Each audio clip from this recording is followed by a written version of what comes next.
Vamos a hablar acerca del bautismo en el Espíritu Santo. Antes de que entremos a ese bautismo, hemos hablado del bautismo en el Espíritu Santo, el bautismo en agua, el bautismo en el cuerpo de Cristo. El bautismo en el cuerpo de Cristo lo hace el Espíritu Santo al tomar una persona e introducirla en el cuerpo de Cristo como un miembro, con una función. Bautismo en agua es sumergir a una persona en agua, y eso es un acto de obediencia de la persona.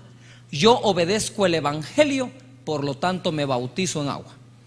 Es un acto de obediencia y tiene que ver con el arrepentimiento de obras muertas y la fe en Dios, que es lo que salva. El bautismo como tal, aislado del arrepentimiento y la fe, no salva a nadie.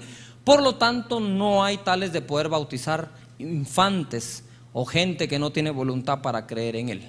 Cree en el Señor Jesucristo y será salvo tú y tu casa, dice una escritura, pero dice: el que creyere y que fuere bautizado, este será salvo. Ahora vamos a ver el bautismo en el Espíritu Santo o con el Espíritu Santo. Para comenzar, si bautismo es sumergir, ¿qué será el bautismo en el Espíritu Santo? Que una persona sea ¿qué?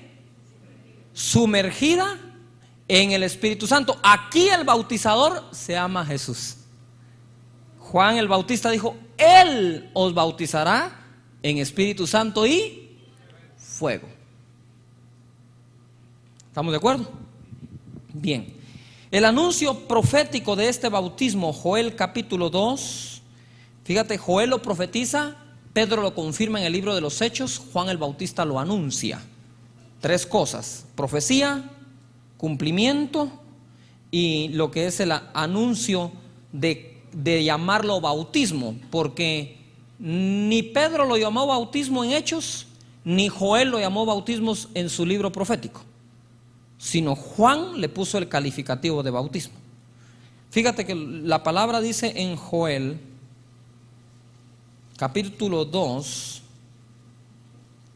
verso 28 en adelante, dice así: y después de esto derramaré mi espíritu sobre toda carne, y profetizarán vuestros hijos y vuestras hijas, vuestros ancianos soñarán sueños y vuestros jóvenes verán visiones. Y también sobre los siervos y las siervas derramaré mi espíritu en aquellos días, y daré prodigios en el cielo y en la tierra, sangre y fuego y columnas de humo. Y el sol se convertirá en tinieblas y la luna en sangre, antes que venga el día grande y espantoso de Jehová. Eso es Joel capítulo 2, 28 al 31. Si ustedes comparan con Hechos 2, capítulo 14 al 21, el apóstol Pedro se puso en pie y dijo: varones israelitas, esto sea notorio, porque estos no están ebrios, dice, como algunos de ustedes suponen, puesto que es la hora tercera del día. Esto es lo dicho por el profeta Joel: en los postreros días, dice Dios, derramaré mi espíritu sobre toda carne. Y hace alusión a lo que va a ocurrir de inmediato. Dice: derramaré mi espíritu sobre toda carne, y los ancianos tendrán sueños, y los jóvenes tendrán visiones. Sobre mis siervos y mis siervas derramaré mi espíritu. Ya está hablando de una obra. Di conmigo: el Espíritu Santo viene sobre mi vida para poder hacer una obra. Eso es lo que el Señor estaba hablando también en los libros proféticos, y decía: no es con espada, no es con ejército, mas con mi Santo Espíritu, dice Dios. No es con tu fuerza, no es con fuerza ni de un hombre ni de un ejército de hombres, es con la fuerza del Espíritu Santo.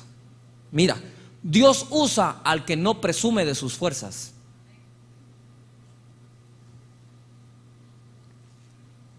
No podemos hacer alardes de que iba aquí, que iba allá. No, el Espíritu Santo aquí, el Espíritu Santo allá. Es la época del Espíritu de Dios. Simple y sencillamente el Padre y el Hijo están allá arriba. El que está aquí, ¿quién es? El Espíritu Santo. No que el Padre y el Hijo no pudieran estar aquí abajo, ellos pueden estar donde quieren. Pero ya ascendió Jesús y está a la diestra del Padre. ¿A quien nos dejó? ¿A quién fue? Al Espíritu Santo. Entonces tenemos que ver eso claramente. Marcos capítulo 1, verso 8.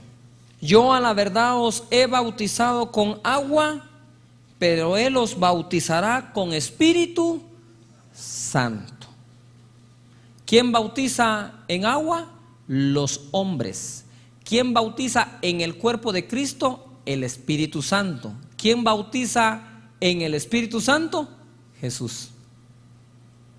Qué lindo, ¿verdad? Un bautismo lo hace Jesús, otro el Espíritu Santo y otro lo hacemos nosotros. Esa es una belleza de cuerpo de Cristo, una colaboración total entre unos y otros. Mira cómo es Dios de lindo, que dice, bueno, mi hijo les va a bautizar en Espíritu Santo. El Espíritu Santo los va a bautizar en el cuerpo, pero ustedes los van a bautizar en agua. La persona que ha visto a alguien nacer de nuevo y no se interesa porque sea bautizado en agua, ¿en qué obra se puede interesar? ¿En qué obra se podría interesar? Si no se interesa en la primera que Él nos mandó a realizar, que es bautizar a los que creen. Por lo tanto, es importante que esto nosotros lo hagamos. El bautismo en el Espíritu Santo. Mira lo que dice acá en el verso 9. Aconteció en aquellos días que Jesús vino de Nazaret de Galilea y fue bautizado por Juan en el Jordán. Y luego, cuando subía del agua, vio abrirse los cielos. Di conmigo fuerte: abrirse los cielos. Y al Espíritu como paloma que descendía sobre él, y vino una voz de los cielos que decía: tú eres mi Hijo amado, en ti tengo ¿qué? Complacencia. Mucha gente se preocupa más por ser bautizado en el Espíritu Santo que por ser un hombre y una mujer que complazca a Dios. Tu preocupación no debe ser bautizado en el Espíritu Santo. Ese es un regalo que Dios te da. Tu preocupación debe ser: yo debo de complacer a mi Señor. La Biblia es clara al decir: sin fe es imposible agradar a Dios. Si tú no estás viviendo una vida de fe, deja que Dios te confronte y dile: Dios mío, haz que ejerza mi fe, que la ejercite, que la ejercite. Aquella persona que teme siempre quedar mal, nunca ejerce la fe. Porque hasta que la fe no evidencia las obras, el acto de la misma es un riesgo a toda carne. ¿Sabe? Muchas veces yo estoy ministrando y no siento nada. Lo único que tengo, yo ministrando, aún ministrando, no siento nada. Lo que tengo es ganas de irme a dormir a veces. Estoy cansado, no siento nada. Cuando digo nada, es nada. Nada. Y la gente está toda llena del Espíritu Santo. Y a veces empiezo a imponer manos y no pasa nada. Lleno, y más parece que están quedando vacíos. Lleno, nada. Y el Espíritu me dice: sigue. Y sobre todo cuando uno va a un ministerio ajeno al de uno y lo invitan y usted está lleno. Y todos saben de que el hermano Gash, cuando se para ahí, pasan cosas y no está pasando nada. Y nada de nada. Y todos los ojos están así, ¿ve? Juzgando, criticando, y usted lleno. Y por adentro el Espíritu Santo te dice: sigue. Y yo mismo me digo: muere. Ay, dale, seguí, no importa, seguí. De repente, ¡brum!, la unción viene. Yo no camino por sentires. Entonces ahora sí vamos a ver algunas cosas como aspectos importantes del Espíritu Santo. El Espíritu Santo aparece al anunciar el nacimiento. Vamos a ir a Lucas, al anunciar el nacimiento de Juan el Bautista. Lucas capítulo 1, versículo del 13 al 15. ¿Por qué empiezo yo por esto? Porque si usted quiere ver un mover del Espíritu Santo, debe darle la importancia que tiene a él. 1:13 dice: pero el ángel le dijo: Zacarías, no temas, porque tu oración ha sido oída, y tu mujer Elizabeth te dará a luz un hijo, y llamarás su nombre Juan, y tendrás gozo y alegría, y muchos se regocijarán de tu nacimiento, porque será grande delante de Dios, no beberá vino ni sidra, y será lleno del Espíritu Santo aún desde el vientre de su madre. Quiere decir que desde el vientre de la madre podría una persona recibir el poder del Espíritu Santo. Sí, es un misterio, pero así es. ¿O no? ¿Había Juan el Bautista había pasado al frente levantando la mano y hecho una oración? No. Luego note esto: ¿cuál fue la primera reacción que en la Biblia aparece de una persona llena del Espíritu Santo? ¿Que asaltó de qué? de alegría y de gozo. Bueno, hay personas, ojo acá, y no se confundan a ustedes en sus células y donde quiera que estén, o en sus 12, no se confundan por cosas que pueden oír en la radio o en la tele o alguien enseñando, que el gozo no, que no tiene que ver con el poder del Espíritu Santo. Ahí solo se está reflejando la ignorancia bíblica que se tiene. Si uno lee cuidadosamente las escrituras, las verdades van a salir a luz. Ahora, si uno está enmarcado en una doctrina preconcebida, o entonces uno no puede aceptar las verdades que en la Biblia están. ¿De acuerdo? Ahí dice, ¿qué le pasó a Juan el Bautista? ¿Saltó de qué? De gozo y de alegría desde el vientre de su madre. O sea que al primero que bautizó en Espíritu Santo Jesús, ¿a quién fue? A Juan el Bautista. Bonito, ¿verdad? Bueno, ahí está, para que no le digan, que no le cuenten, porque a lo mejor le mienten. Verso 44. Porque tan pronto como llegó la voz de tu salutación a mis oídos, la criatura saltó de alegría en mi vientre. Ahí se cumplió lo que el arcángel Gabriel le había dicho a Zacarías que le pasaría a su hijo en el vientre de su madre. Sería lleno del Espíritu Santo, y fue lleno de gozo y de alegría.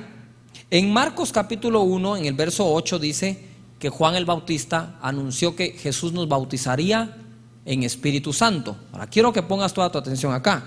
En el capítulo 1 del Evangelio según San Juan, versículo 29, viene Jesús a Juan para ser bautizado. Juan lo reconoce, o por lo menos lo ve y dice: he ahí el Cordero de Dios que quita el pecado del mundo. ¿Qué dijo primero Juan de Jesús? ¿Que bautizaría en Espíritu Santo o que era el Cordero? No. Si no lo había visto venir cuando dijo Él los bautizará en Espíritu Santo. Cuando lo ve venir dice: he ahí el Cordero de Dios. ¿Qué dijo primero entonces? Entonces imagínense qué tan importante es el bautismo en el Espíritu Santo. Y con esto no estoy poniendo órdenes que no son. Si Juan el Bautista primero habló que él bautizaría en Espíritu Santo y después que era Cordero. Yuhu. Entonces no podemos nosotros tomar el bautismo del Espíritu Santo a la ligera. Es importantísimo para que Juan lo haya anunciado antes de ver a Jesús venir y decir que Él es el Cordero. Es porque eso del bautismo del Espíritu Santo es muy importante. No importa la denominación que la gente quiere tener. De hecho, aquí no tenemos denominación. Somos hijos de Dios. Somos hijos de Dios, nacidos de nuevo, y que queremos cuanta promesa hay aquí para nosotros, porque para eso murió Cristo. Lo demás, que lo resuelvan otros. No estamos nosotros para resolver eso, mis hermanos. Dice acá en Juan capítulo 1, 29. ¿Qué dice ahí? A ver. El siguiente día vio Juan a Jesús que venía a él y dijo: he aquí el Cordero de Dios que quita el pecado del mundo. 33. Uy, esto es tremendo. Mire qué importante es esto. En el 32 dice: también dio Juan testimonio diciendo: vi al Espíritu que descendía del cielo como paloma. Lo vi y permaneció sobre él, y yo no le conocía. Tal vez no lo conocía como hijo de Dios, lo conocía como Cordero, porque habiendo dicho es el Cordero de Dios, después dice yo no le conocía. Aunque Juan el Bautista era un poco así. Primero dice que es el Cordero de Dios, después dice que ya lo reconoce, y después le manda a preguntar a Jesús con sus discípulos si era él o tenían que esperar a otro. Total de que ya vio, los profetas también se ponen así: ¿será, no será? ¿Lo haré, no lo haré? Así estaba Juan el Bautista aquí. Y dice acá en el verso 33: y yo no le conocía, pero el que me envió a bautizar con agua, aquel me dijo, quiere decir que él habló con Dios y lo oyó decir: sobre quien veas descender el Espíritu y permanecer sobre él, ese es el que bautiza con el Espíritu Santo. Y yo le vi y he dado testimonio de que este es el Hijo de Dios. ¿Cómo iba a reconocer Juan al Hijo de Dios? Porque el Espíritu Santo, ¿qué? Iba a descender sobre él y permanecer. ¿Será importante entonces el famoso bautismo en el Espíritu Santo?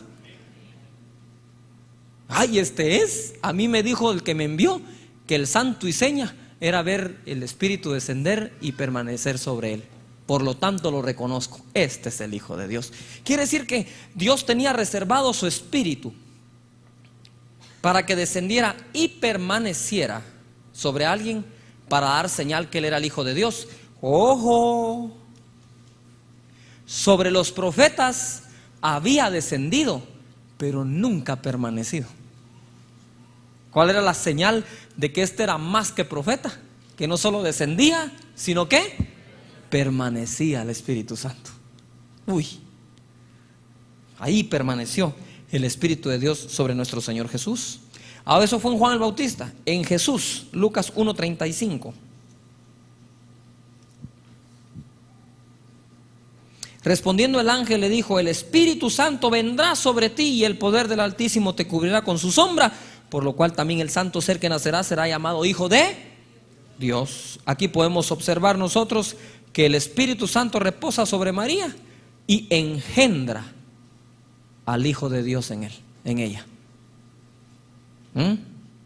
Espíritu Santo, ¿será importante? Si él fue enviado a María para que pudiera concebir al Hijo de Dios. Yo me recuerdo que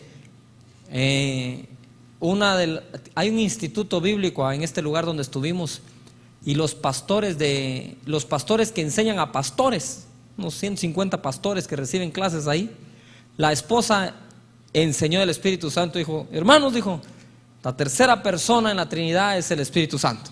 Y empezó a enseñarte la Trinidad y la tercera persona es el Espíritu Santo. De pronto enciende el televisor y salgo yo, le digo: el Espíritu Santo no es la tercera persona. Por estas y estas razones, no, en ningún lugar dice la Biblia que sea la tercera persona. Mire qué humilde la pastora. Regresó a la escuela y dijo: borren todo lo que les enseñé y escriban: el Espíritu Santo no es la tercera persona de la Trinidad. No hay tercera persona, hay tres personas. Por eso dice que sean uno. Fíjate, que sean uno. Nadie va al Padre si no es a través del Hijo. Nadie reconoce al Hijo si el Espíritu no lo redarguye. El Hijo no puede hacer nada si el Padre no lo envía. Pero nadie llega al Padre si el Hijo no se lo lleva. ¿No es lindo? ¿No es hermoso? Fíjate pues, el Espíritu Santo viene sobre María, engendra a Jesús. El Espíritu Santo desciende sobre Jesús, permanece sobre él, y ahora es Jesús quien bautiza en el Espíritu Santo. Serán humildes los tres, se someten los unos a los otros. ¿O no leímos hace un poco en 1 Corintios 15:28? Y entonces, cuando todas las cosas sean sometidas al Hijo, el mismo Hijo se someterá a aquel que le sometió a él todas las cosas. Algunos dicen que no pueden andar en parejas a cargo de una red de 12. ¿Cómo no? Ellos andan en 3. ¿Cómo no va a poder usted andar en 2? Es que uno tiene que ser la cabeza. Bueno, pero y aquí también es así. Aunque la cabeza del Hijo es el Padre, usted ve que ahí los tres juegan un papel importante entre ellos. Es hermoso, es lindo, es maravilloso. Así que, mis hermanos, Jesús, viene el Espíritu Santo sobre María y lo engendra. Bautiza a Juan el Bautista desde el vientre, Lucas 1:44. Luego en Marcos 1:8 dice que el Espíritu Santo descendió sobre él, del 8 al 11, descendió sobre Jesús. Lucas capítulo 4, verso 1 dice: Jesús, lleno del Espíritu Santo, volvió del Jordán y fue llevado por el Espíritu al desierto. ¿De acuerdo? Entonces di conmigo: Jesús fue lleno, pero fue guiado. Ajá. Vamos a ver entonces la importancia del Espíritu Santo. Lo llenó, lo guió, y en el verso 14 lo hace regresar de esta forma: y Jesús volvió en el poder del Espíritu. Diga conmigo: en el poder del Espíritu. Pregunto, ¿volvió en su propio poder? No les digo cómo son, pues. Son uno, por eso. Usted no sabe dónde empieza el uno y dónde termina el otro, porque son uno. Lo que pasa es que se expresan de diferente manera para hacer esta obra preciosa, quizás para mostrarnos a nosotros que no necesitamos ser una sola persona, sino podemos ser muchos, y siendo muchos podemos ser uno. Quizás lo hacen para mostrarnos a nosotros que siendo varios puede haber unidad. No sé si me explico. No digo que sean varios dioses, es un solo Dios con diferente expresión. Es como el agua. Usted de una olla de agua, usted puede dejar un poco de líquido, puede pasar otro poco al refrigerador y puede calentar otro poco. Un poco del agua se va a vaporizar, el otro va a quedar líquido y el otro se va a congelar, pero los tres son agua. Las tres son H2O. Uno se evaporó, el otro está en 3 estados de la misma agua.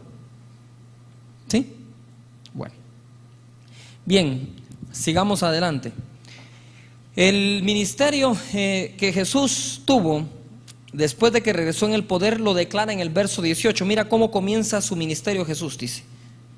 Jesús abre el libro del profeta Isaías, lee y dice así: el Espíritu del Señor está sobre mí, por cuanto me ha ungido para dar buenas nuevas a los pobres. Jesús le encontró propósito a la unción, para dar buenas nuevas, para liberar a cautivos, para sanar a quebrantados. Ojo, cuando Jesús empieza su ministerio, ¿a quién reconoce? Al Espíritu Santo. Entonces, haciendo un resumen, es engendrado por el Espíritu, bautiza desde el vientre a Juan el Bautista en el Espíritu. El Espíritu desciende sobre él como testimonio que él es el Hijo de Dios y permanece sobre él. Luego es lleno del Espíritu, luego es guiado por el Espíritu y ahora camina en el poder del Espíritu. Reconoce al Espíritu en su ministerio. Y alguien que lea Hechos 10:38, porque ahora es cuando empezamos a ver para qué vamos a ser bautizados en el Espíritu Santo. Y déjeme decirle que no es para hablar en otras lenguas. Debemos todos hablar en otras lenguas. Claro que sí, no hay por qué no. Todos deberíamos hacerlo. Y hoy vamos a orar para que todos aquí salgan hablando en otras lenguas. Pero no es para eso que uno es bautizado en el Espíritu Santo. Es un beneficio extra. ¿Qué dice Hechos 10:38? Como Dios ungió con el Espíritu Santo y con poder a Jesús de Nazaret, y como éste anduvo haciendo bienes y sanando a todos los oprimidos por el diablo, porque Dios estaba con él. ¿Y cómo este anduvo haciendo? ¿Sí? ¿Anduvo haciendo qué? Bienes y sanando a todos los oprimidos por el diablo. Entonces es importante, mis hermanos, ojo acá. Cuando nosotros somos llenos del Espíritu Santo, que lo vamos a ver más adelante, podemos quedar embriagados, podemos hablar en otras lenguas, podemos reír de gozo, podemos tener éxtasis en el Espíritu como Pedro. Pero una de las expresiones más fuertes que uno debe de buscar es que los enfermos sean sanos, porque esto atrae al pecador a los pies de Cristo. ¿Sí? Aunque la verdad hoy en estos últimos tiempos he visto que todo aquello cuando se derrama el Señor atrae a medio mundo. Hecho este estruendo, se juntó la multitud, dice. Entonces hay que dejar, si el Espíritu va a hacer un estruendo, que lo haga, pero que se junte la multitud. Y juntada la multitud tengamos un mensaje que presentarles. Todas las señales que el Señor ha hecho, aún el derramamiento de su Espíritu, es para captar la atención de la gente. Y una vez la tiene, Jesús es el Hijo de Dios, recíbalo como Señor y Salvador. De hecho, así es como el Señor me enseñó a ministrar. En las cruzadas, cuando aquello está pero tremendo bajo el poder del Espíritu Santo, le digo, bueno, ahora póngame atención. Díganos, dice. Es lo mismo, mire, es que es lo mismo. El Espíritu descendió sobre Jesús y Dios, ¿qué dijo? A este escuchad. Ya captó la atención con el Espíritu Santo, ¿sí o no? Y ahora, ¿qué dice? Este es mi Hijo amado en quien tengo complacencia. A este, ¿qué? O escuchad. A este, ¿qué? Oíd.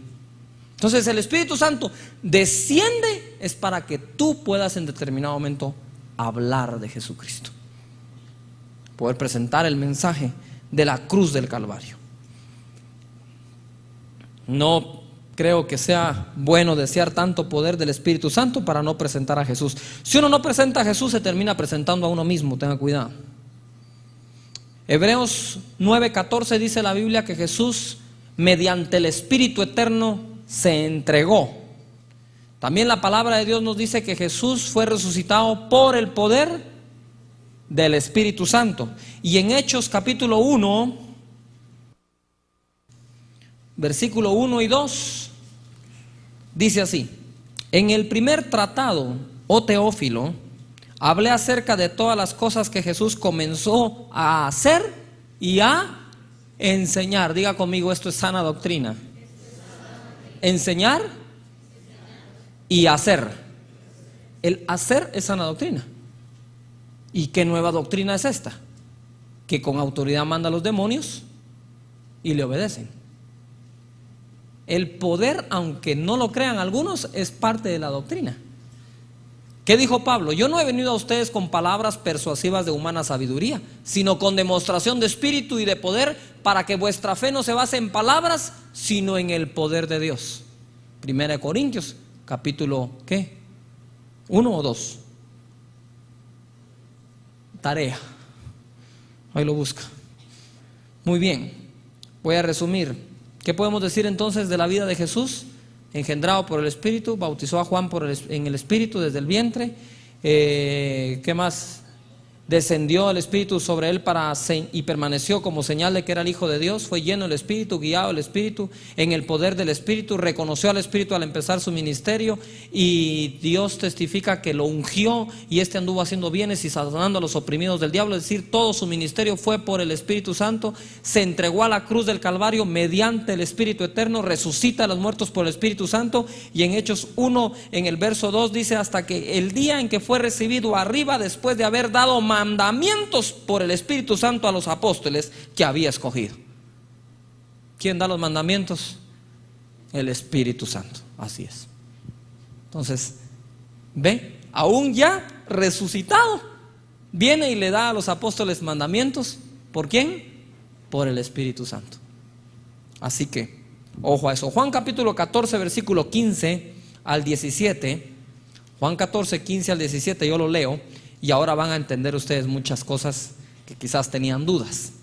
Dice la Biblia: si me amáis, guardad mis mandamientos. Y yo rogaré al Padre, y os dará otro consolador, para que esté con vosotros para siempre. El Espíritu de verdad, al cual el mundo no puede, ¿qué? Recibir. Quiere decir que hay que recibirlo, porque no le ve ni le conoce. Pero vosotros le conocéis, porque mora con vosotros y estará en vosotros. Diga, con nosotros y en nosotros. ¿El Espíritu ya moraba con ellos? ¿Sí o no? Porque mora con vosotros y estará en vosotros. En ese momento el Espíritu Santo estaba con los discípulos, ¿sí o no?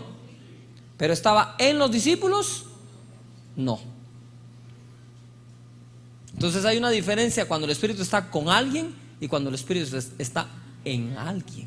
Cuando tú predicas la palabra de Dios en tus células y están los invitados, el Espíritu Santo lo más probable está con ellos y les dice: aceptambre, levanta la mano, pasa al frente. Bueno, hace de todo, ¿verdad? Los redarguye, dice: estás en pecado, debes de recibir a Cristo, es tu única solución. Él es el que convence al mundo, dice la Escritura. Está con ellos. Y cuando dicen: bueno, yo quiero recibir a Jesús en mi corazón, pasan a ser templos del Espíritu Santo y ahora está en ellos. Juan capítulo 20, versículo 22. Y habiendo dicho esto, sopló y les dijo: recibid el Espíritu Santo. Ahora ya estaba, ¿dónde? ¿En dónde? En ellos, pero todavía no estaba sobre ellos. Ya estaba con, ahora estaba en, ahora falta que esté sobre. Lucas capítulo 24, versículo 49. He aquí yo enviaré la promesa de mi Padre sobre vosotros. Cuando Él sopló, no estaba enviando la promesa, les estaba dando el Espíritu.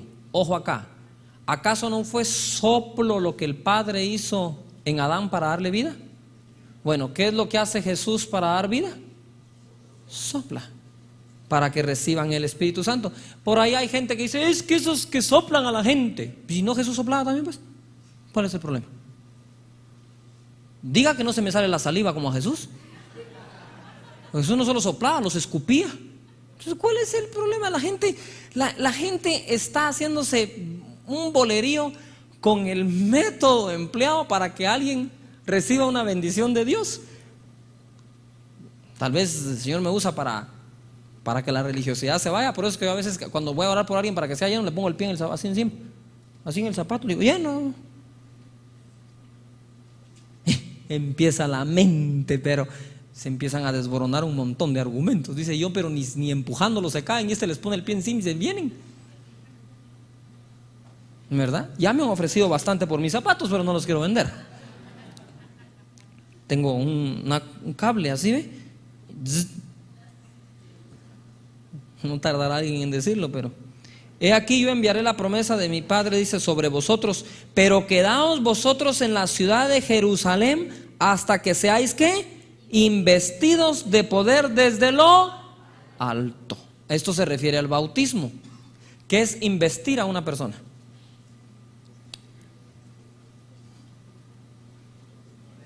Investirlo por dentro, van a decir algunos. ¿Qué es investir? Recubrir. Usted se pone el saco encima y usted ¿qué hizo? Se revistió, ¿o no? O se invistió. Qué feo. Eso, bueno, es investir. Y entonces eso es lo que pasa en Hechos capítulo 1 y versículo 7. Y les dijo desde el 6, entonces los que se habían reunido le preguntaron diciendo, Señor, ¿restaurarás el reino de Israel en este tiempo? Esto yo lo veo como algo clásico en el comportamiento del pueblo de Dios. ¿Sí o no? ¿Cuándo serán los tiempos? Todo el mundo averiguando los tiempos. Igual, no somos diferentes que hace 2000 años, mis hermanos. Las mismas costumbres de aquellos discípulos tenemos ahora. ¿Y los tiempos? ¿Y los tiempos? ¿Y las semanas? ¿Y los días? Y el Señor les contesta, no os toca a vosotros saber los tiempos o las sazones que el Padre puso en su sola potestad, pero recibiréis poder cuando haya venido sobre vosotros el Espíritu Santo, y me seréis testigos en Jerusalén, en toda Judea, en Samaria y hasta lo último de la tierra. Ojo acá. Si alguna persona viene y nos dice, miren hermanos, dice la palabra aquí, no os toca saber a vosotros las sazones y los tiempos que solo el Padre en su potestad tiene. Entonces vienen unos y dicen, pero como ya pasaron 2000 años, al rato ya lo deja hablar a Jesús. Si nosotros aceptamos algo así, tenemos que aceptar cualquier cosa que nos diga un mormón y un testigo de Jehová también. Porque ese argumento empieza a ser tan jalado como pueden ser jalados muchos otros argumentos. ¿Y a cuáles decimos sí y a cuáles decimos no? ¿Todavía está acá? El Señor dejó claro en los evangelios cuáles son las señales. Mire, hasta creo yo que del mero día en que nos vamos. O sea, la gente va a poder ver la señal, ahí la va a tener, y entonces decir, uy, me arrepiento, y esto es lo dicho por el Señor Jesucristo. Y ahí se los lleva en el rapto. ¿Usted cree que Dios no va a tener misericordia a la hora del rapto? ¿Usted cree que el Señor murió en la cruz del Calvario, derramó su sangre para que de pronto va a venir así? ¡Te agarré! ¡Y te quedaste! ¿Usted cree en un Señor así? No, pero por eso dice, los elementos del cielo van a caer, las estrellas van a... Cuando veáis esto, dice, cuando esto comience a suceder, ergíos, porque el día de vuestra redención está cerca. Y así viendo eso la gente no cree, dele un almanaque con todas las semanas de quien quiera usted, de Daniel el travieso y todos los demás, y no le van a atinar a la venida del Señor. ¿Usted cree que la venida del Señor está por saber cuándo viene? Uno se va por saber cuándo viene. El mismo Señor dice en Lucas, miren, dice, no se van ustedes a poner en glotonería y a embriagarse, no sea que ese día los agarre. O sea, si los agarra así. El Señor habló de actitud de espera. Pablo habló de actitud de espera. Y aquellos que aman su venida, dice. El que ama su venida se consagra y trabaja para ver su venida. Por eso es que cuando ellos dijeron, mira Señor, mira, la primera pregunta fue escatológica, hombre. ¿Qué hicieron los discípulos cuando ya Jesús va a ascender? Y la respuesta fue otra, dice, no os toca a vosotros eso, pero recibiréis poder cuando haya venido sobre vosotros el Espíritu Santo. En otras palabras, mire, también está contestando a la pregunta. Ahora se lo voy a dar. Y me seréis testigos en Jerusalén, en toda Judea, en Samaria y hasta lo último de la tierra. ¿Usted cree que una persona con el poder del Espíritu Santo, que se mantiene testificando, es decir, testificando de las cosas que pasan porque el poder de Dios está sobre esa persona, se va a quedar? Se va a andar quedándose nada más sumergido en Dios que nadie más. En otras palabras, el Señor te está diciendo, mira, si lo que quieres es saber de restauraciones de reinos y todo, mira, no es esa la preocupación. El Espíritu vendrá sobre ti. Él te va a decir cuando venga. Él te va a mantener hasta que yo venga. Él te va a guardar para el día en que yo venga. Él se fue a lo importante de su venida, o de la restauración incluso del reino. Aunque aquí está hablando del reino de Israel, pero algunos lo toman para lo otro. Entonces vamos a recibir poder y seremos testigos. Ojo acá. Nosotros somos, mis hermanos, que yo sepa, creyentes de las cosas que Jesús hizo, pero no testigos. ¿O sí? ¿Alguien de ustedes vio a Lázaro resucitar? ¿A los 10 leprosos sanar? Pero usted sí ha visto gente sanar cuando hay en su célula, ¿o no? ¿Quién lo hizo? Jesús. Para eso recibió usted el poder del Espíritu Santo, para creerle y poder ver esas obras, ¿sí o no? De esas obras sí es testigo. Es que miren, no es lo mismo decirle a una persona, fíjate que Jesucristo hace 2000 años sanó la mano seca de una persona, a que enfrente de todos pase una mujer y diga, yo tenía la mano muerta y ahora la muevo y puedo lavar mi ropita, como nos sucedió a nosotros en Quito. Eso, de eso sí somos testigos. No sé si me explico. Ahora, el solo hecho de tener el poder del Espíritu Santo no te hace testigo, porque si no trabajas, ¿de dónde saca los testimonios? Usted quiere ser un testigo de Cristo, predique, funde más células, haga más líderes bajo esa unción del Espíritu Santo, y como consecuencia usted tendrá más testimonios que dar. ¿Puede ir un buen amén?